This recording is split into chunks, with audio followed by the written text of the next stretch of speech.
Au fil de la vie, la chronique Neurotraining de Christine Bartoli. Aujourd'hui, les régimes. Ou plutôt, pourquoi ne faut-il pas faire de régime ? On est foutu, on mange trop. On est foutu, on mange trop. On est foutu, on mange trop.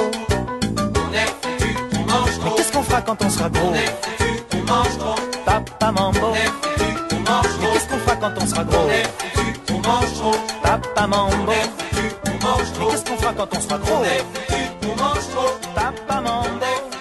L'arrivée des beaux jours voit fleurir dans les magazines et dans nos têtes des envies de légèreté et les régimes en tout genre apparaissent. Oubliez les régimes miracles censés vous faire perdre vos kilos superflus sans trop d'efforts et en quelques semaines à peine. Dans la plupart des cas, ces méthodes ne fonctionnent pas. Quel que soit le type de régime, les résultats obtenus sont les mêmes. On perd du poids, oui, vite, oui, mais on reprend les kilos perdus. Le cerveau n'aime pas perdre, et quand on le prive par un régime, dès qu'il peut, il récupère ce qu'il a perdu et en stocke un peu plus, au cas où. Mais pourquoi les régimes sont-ils si souvent des échecs ? D'abord parce que la plupart du temps, la durée du régime est relativement courte et que l'on reprend ensuite ses anciennes habitudes alimentaires. Or, pour perdre du poids, ce sont ces habitudes alimentaires qu'il faut modifier. Ensuite, parce qu'après un régime, l'apport calorique nécessaire pour stabiliser le poids est quand même inférieur à l'apport calorique auquel on était habitué. Il faut donc continuer à manger moins, ce qui est difficile à maintenir dans le temps. Et enfin, bien souvent, le régime ne s'intéresse pas à la cause de la prise de poids. C'est pour cela qu'il est important d'être accompagné et de comprendre ce qui guide et influence nos comportements alimentaires. Et c'est là tout le travail que l'on fait en neurotraining. Ne peut-on pas écouter son corps ? Oui, mais à force de réfléchir à ce qu'on peut manger et ce qu'on doit éviter pour respecter son régime, on en oublie justement d'écouter notre corps et ses signaux de faim ou de satiété. Or, ces sensations sont nécessaires pour réguler notre alimentation et notre poids. Lorsque l'on veut perdre du poids ou se mettre au régime, ça commence dans la tête et pas dans l'estomac. Que puis-je manger ? Combien de calories ai-je ingurgité aujourd'hui ? Quel aliment sera le plus léger ? On se prend la tête au lieu justement de se l'alléger. Pourtant, il y a des signaux essentiels pour réguler notre poids, puisqu'ils permettent d'adapter naturellement les apports alimentaires aux réels besoins du corps. Ainsi, les personnes au régime ont plus de difficultés à sentir qu'elles sont rassasiées et à faire la différence entre la faim et l'envie de manger. Or, en l'absence de faim, les envies répondent plutôt à des besoins psychiques. Se faire plaisir, se rassurer, se réconforter, compenser des émotions déplaisantes ou toute autre chose. Au fil de la vie.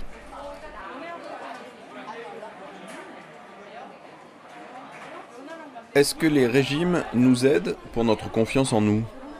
Eh bien non, c'est un leurre. Comme les régimes sont souvent un échec, on se sent nul de ne pas y arriver et on finit par se trouver moche moralement. Pourtant, on s'y remet, au risque de se retrouver une fois encore confronté à un échec et une déception. Si les régimes ont tendance à faire maigrir au début, ce qui s'avère très motivant et valorisant, dans 80% des cas, les personnes reprennent le poids perdu après environ 1 an. Cela provoque alors un sentiment d'échec qui porte souvent atteinte à l'estime de soi. D'ailleurs, beaucoup de personnes qui suivent des régimes se sentent moins épanouies et ont l'impression d'avoir moins de valeur que celles qui ne font pas de régime. Bien souvent, lorsqu'on souhaite maigrir, ce n'est pas pour des raisons de santé. Sur 5 personnes qui font un régime, 1 seulement est réellement en surpoids ou obèse. Les 4 autres ont un poids considéré comme normal, certaines même un poids inférieur à la norme. Mais comme on se sent mal dans sa peau, on se trouve moche parce qu'on a l'impression de ne pas correspondre au canon de beauté de nos sociétés. Tout nous pousse à coller à l'obligation de minceur et le rejet des rondeurs est extrêmement puissant et, de fait, dévalorisant. La minceur est perçue comme une preuve de réussite, de force et de volonté. Pourtant, elle n'est pas non plus appréciée par tous. Sortons donc du discours général, apprenons à apprécier les corps dans toutes leurs nuances de forme, plutôt que la monotone maigreur. Pardon de cette question simple, Christine Bartoli, mais pourquoi mange-t-on ? C'est loin d'être une question simple. Manger quelque chose de bon, ça détend.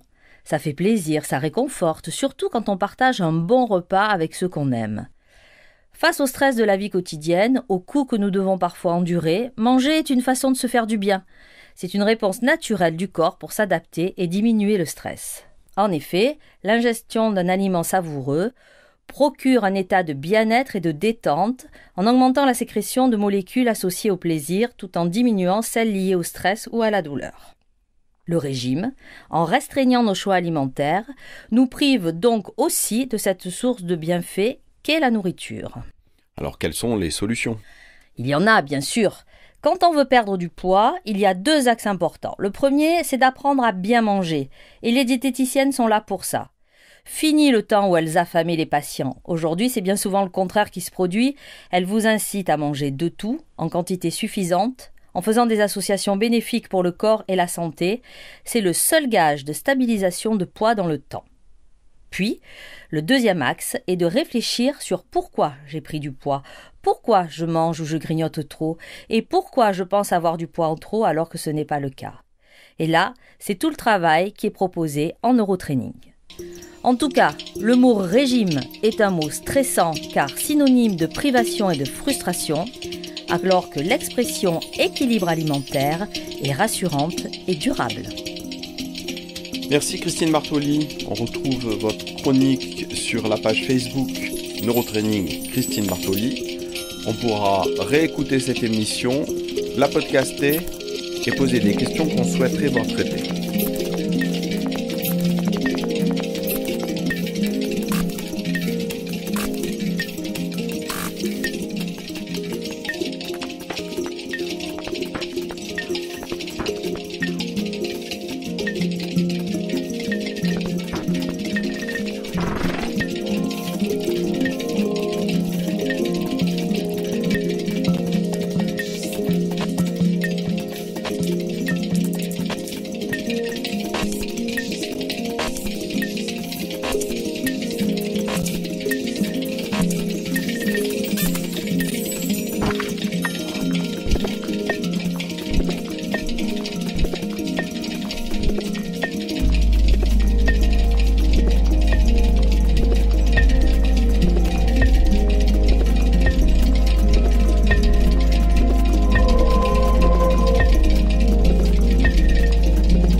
Till the sun breaks down.